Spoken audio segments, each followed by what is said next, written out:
Hello everyone, लीजिए मैं फिर से आपके बीच में आ गया हूँ एक नया टॉपिक लेकर, जिसमें मैं आज आपको बताऊंगा कि सेंट्रीफ्यूगल कंप्रेसर के बारे में, उनके टाइप्स के बारे में, उनकी जो BCL और MCL सीरीज रहती है वो क्या रहती है, उसका डिस्क्रिप्शन क्या है, उनके बीच में डिफरेंसेस क्या है। और जैसे कि मैंने ये कवर भी किया, जैसे 2 BCL 407 मैंने लिखा हुआ है या 2 MCL 407 लिखा हुआ है, तो इनके डिस्क्रिप्शन क्या रहता है, इसके बारे में हम लोग डिटेल से डिस्कशन करेंगे आगे। तो दोस्तों बने रहिए हमारे साथ टेक्निकल मंत्रा में।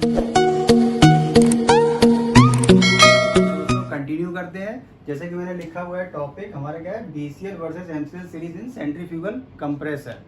तो आइए दोस्तों पहले ये जानते हैं कि भाई इसका जो यूजेस है वो इंडस्ट्री में कहाँ कहाँ है। पहले सबसे पहले जो हमने फर्टाइल इंडस्ट्रीज ली है, तो कंप्रेसर जैसे कि हम लोग जानते हैं ये गैस को कंप्रेस करेगा। फिर इसके लिए चाहे वो स्टीम टरबाइन ड्रिवन हो या गैस टरबाइन ड्रिवन हो या इलेक्ट्रिक मोटर ड्रिवन हो, तो ये डिफरेंट टाइप से कंप्रेशन रहता है। अब मैंने जैसे कि मैंने कहा फर्टिलाइजर इंडस्ट्री में जैसे सिन गैस के कंप्रेशन में, अमोनिया के, एयर के, नेचुरल गैस के और CO2 के कंप्रेशन में यूज होता है। रिफाइनरीज की बात करें तो ये एयर, वेट गैस और हाइड्रोजन में कंप्रेशन में यूज होता है। और पेट्रोकेमिकल की बात करें तो ये प्रोपेन, प्रोपिलीन और एथिलीन के कंप्रेशन में यूज होता है। तो एक जनरल ओवरव्यू हो गया दोस्तों।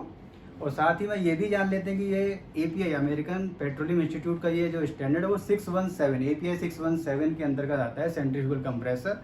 सेंट्रीफ्यूगल पंप की बात करें तो API हमारा 610 आता है, लेकिन आज हम बात करेंगे केवल कंप्रेसर के बारे में। दोस्तों जैसे कि मैंने कहा डिफरेंसेस क्या है, ये एक हमारा वर्ड यूज हुआ है MCL सीरीज, दूसरा है BCL सीरीज। अब दोस्तों ये जानते हैं कि MCL सीरीज क्या है, BCL सीरीज क्या है, इनके बीच में डिफरेंसेस को शो किया हुआ है, वन बाय वन एक एक डिस्कस करेंगे। तो नंबर 1 पॉइंट लिया है कि ये हॉरिजॉन्टली स्प्लिट केसिंग होती है। MCL को मैं बोल रहा हूँ horizontally split casing, open from the centre. जैसे कि कंप्रेसर हमारा ये ऐसे बॉक्स होता है तो ये खुलता कहाँ से, ऊपर से, open from the centre. BCL क्या है, ये वर्टिकली स्प्लिट केसिंग रहती है और ये ओपन फ्रॉम द साइड्स, ये साइड से खुलता है। तो इनके बीच में डिफरेंसेस हैं। नेक्स्ट पॉइंट लिया मैंने कि सक्शन डिस्चार्ज नोजल, अगर MCL की बात करें कि suction discharge nozzle and oil piping fitted to lower half so upper half easily removable. इसका कहने का मतलब ये है कि अगर ये हमारा सेंट्रीफ्यूगल कंप्रेसर रहता है, अब ये नीचे वाली पार्ट की जो केसिंग है, लोअर केसिंग है, तो इससे हमारी क्या होगा, सक्शन डिस्चार्ज नोजल ऑयल का जो सर्किट रहता है उसके जो है कनेक्ट रहेंगे। और ये सेंट्रल लाइन की जो ऊपर है, अपर केसिंग है, ये हमारी इजिली रिमूव हो जाएगी। तो ये इसका हमारा एडवांटेज भी रहता है MCL टाइप का। BCL क्या कहता है, by removing the end cover it's possible to remove rotor assembly and gain access to internal components without removing outer casing remains connected to plant piping। इसमें क्या होता है, जो खोलते हैं तो साइड से निकलता है और उसमें पूरा इंटरनल इसके जो एसेस है डायाफ्राम तक वो इजिली हम कर सकते हैं, ये इसका एडवांटेजेस है।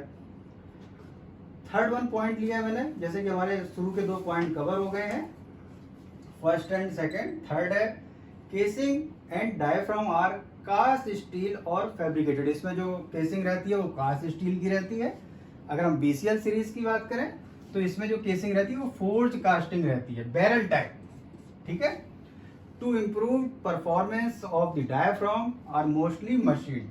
इसमें जो है डायाफ्राम की परफॉर्मेंस बढ़ाने के लिए वो मशीनिंग भी कर देते हैं। तो ये इनके बीच के डिफरेंसेस हैं। फोर्थ पॉइंट मैंने कवर किया है कि interstage leak are controlled by labyrinths. Very easy, हर उसमें रहता है, चाहे वो स्टैटिक हो या रोटेटिंग हो। इसमें क्या है, in addition of conventional labyrinths, interstage seal can be honeycomb seal to optimize overall performance of the machine. Machine की एफिशिएंसी, उसकी परफॉर्मेंस बढ़ाने के लिए हम ये यूज कर सकते हैं। नेक्स्ट पॉइंट हमने लिया है कि भाई इसमें एक फैसिलिटी दी रहती है एडिशनल कहीं वॉशिंग की। इसमें क्या होता है, different washing options can be offered and suitable for low pressure application. जो MCL टाइप सीरीज है सेंट्रीफ्यूगल कंप्रेसर की, उसको बेसिकली इसमें वॉशिंग की फैसिलिटी भी रहती है और साथ ही में ये लो प्रेशर एप्लीकेशन के लिए रहता है। Low pressure up to 40 kg 60 kg तक, अप टू 60 kg तक रहता है। और ये जो BCL सीरीज है वो suitable for high pressure application, ये 600-700 kg तक भी रहता है। तो ये हाई प्रेशर के लिए होगा। जैसे बहुत सी गैस टरबाइन होती है, उसमें सपोज 2 स्टेजेस हैं, LP है एक HP, मतलब एक लो प्रेशर, तो वो ऐसा भी हो जाता है कि दोनों कॉमन शेफ्ट पे ही हमारा एक एलपी वाला पार्ट हो गया हॉरिजॉन्टली स्प्लिट, मतलब एमसीएल सीरीज का, ठीक है। और जो एचपी कंप्रेशन हो गया, अगर 2 स्टेज में कंप्रेशन हो रहा है तो फर्स्ट स्टेज में कंप्रेशन हो गया एमसीएल सीरीज हॉरिजॉन्टली स्प्लिट का, और सेकंड स्टेज जो हाई प्रेशर का हो रहा है वो हो गया हमारा बीसीएल सीरीज यानी वर्टिकल स्प्लिट का। ऐसे भी होता है, तो सेम ही सेट पे दोनों टाइप भी आ जाते हैं कभी कभी। नेक्स्ट पॉइंट मैंने लिया सर्विसेज। सर्विसेज जैसे कि मैंने बिगिनिंग में भी डिस्कस किया कि इसकी सर्विसेज कहाँ कहाँ यूज होती है। जैसे रेफ्रिजरेशन सर्किट रहता है, अब डिफरेंट इंडस्ट्री में जो जो अवेलेबल रहते हैं, जैसे फर्टिलाइजर इंडस्ट्री है तो अमोनिया को एज ए रेफ्रिजरेंट यूज कर लेते हैं, पेट्रोकेमिकल में प्रोपिलीन वगैरह यूज कर लेते हैं, जहाँ प्रोपेन मिल रहा है वहाँ प्रोपेन यूज कर लेते हैं। तो वो सर्विसेज में हमने ammonia, air, propane, ethylene, propylene. BCL series में क्या है, हमने जो है सिनगैस, इसमें हाइड्रोजन नाइट्रोजन का मिक्सचर रहता है, नेचुरल गैस, हाइड्रोजन रिसाइकिल, ये सब जो है यूज होते हैं। अब जहाँ तक ये तो हो गए डिफरेंस, जहाँ तक सिमिलैरिटी की हम बात करें, सिमिलैरिटी में जैसे इसमें ये रहता है कि भाई इसकी रेडियल या थ्रस्ट बेरिंग हो, वो टिल्टिंग पैड टाइप रहती है, चाहे वो बीसीएल हो या बीसीएल हो या एमसीएल हो, उसमें हमारा क्या रहेगा, टिल्टिंग पैड टाइप जो है हमारी बेरिंग रहेगी। साथ में जो सेफ्ट एंड सील है वो मेनली जो है, हालांकि मार्केट में बहुत सी अवेलेबल है, लेकिन जो मेनली ड्राई गैस सील ही यूज करते हैं, either it is MCL series और बीसीएल सीरीज। तो दोस्तों मैंने 2 सिमिलैरिटीज भी बता दी और ये हमारे 6 डिफरेंसेस भी हो गए, तो कोई भी डाउट नहीं रहना चाहिए। जैसे मैंने बिगिनिंग में भी कहा कि इसमें जो कोडिंग रहती है, जैसे अभी हम कभी भी कोई मैनुअल्स पढ़ते हैं या कोई कंप्रेसर को देखते हैं तो उसमें आप देखेंगे शील्ड पे कोई फेस प्लेट लगा रहता है, उस पर कोई कोडिंग लिखा रहता है। जैसे ये यहाँ पर मैंने शो किया हुआ है 2BCL407A। अब दोस्तों इसमें बहुत से राज छिपे रहते हैं, अब इसके द्वारा आप बता सकते हैं इसके अंदर की कैरेक्टरिस्टिक्स क्या है। अभी बहुत से लोगों को आइडिया भी नहीं होता है। जैसे कि यहाँ पर मैंने लिखा 2, ये 2 जो है शो करता है कि इसमें डबल स्टेज है, मतलब 2 सेक्शन है, 2 डिस्चार्ज नोजल है, ये 2 इसको शो कर रहा है।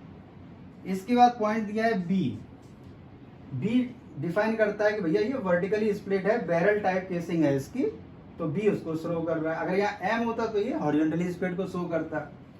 इसके बाद आता है पॉइंट जो है हमारा सी का, सी होता है हमारा क्लोज इम्पेलर। एल शो करता है लीनियर फ्लो। ये हमने डिफरेंट अलग अलग बताया, कई जगह क्या करते हैं सीएल को कंबाइंड वे में भी एक्सप्लेन कर देते हैं और उसको बोलते हैं हमारा वेनलेस डिफ्यूजर, कई जगह वैसे भी यूज करते हैं।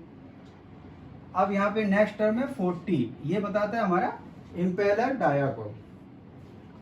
तो इम्पेलर डाया मतलब nominal dia of the impeller, nominal dia of the impeller है 40 सेंटीमीटर, ठीक है। और ये जो 7 है ये बताएगा आपका 7 number of impeller on rotor, rotor में हमारे 7 नंबर ऑफ इम्पेलर है।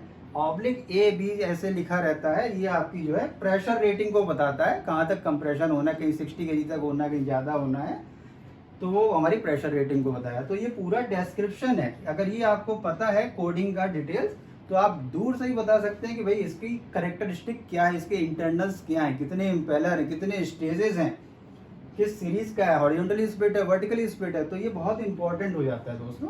तो आज जो मैंने आपको ये बताया है ब्रीफ, बहुत ही टेक्निकल नॉलेज है, इंटरव्यूज में भी पूछे जाते हैं, पूछते हैं भाई किस एपीआई के अंतर्गत आता है, क्या डिफरेंसेस हैं एमसीएल बीसीएल में, तो ऐसी बहुत ही कोडिंग के भी पूछ लेते हैं, ABCD 4 ऑप्शंस दे देते हैं। तो दोस्तों ऐसे और भी आगे मैं बहुत से अच्छे अच्छे टॉपिक्स लाऊंगा, और कोई भी आपका डाउट्स हो मुझे आप कमेंट्स कर सकते हैं, मैं आपको रिप्लाई दूंगा। तो दोस्तों अभी मुझे हाल फिलहाल के लिए इजाज़त दीजिए, और आपको भी स्वतंत्रता दिवस की आगे बहुत बहुत बधाई एवं शुभकामनाएं। अभी मुझे इजाज़त दीजिए। जय हिंद, जय भारत।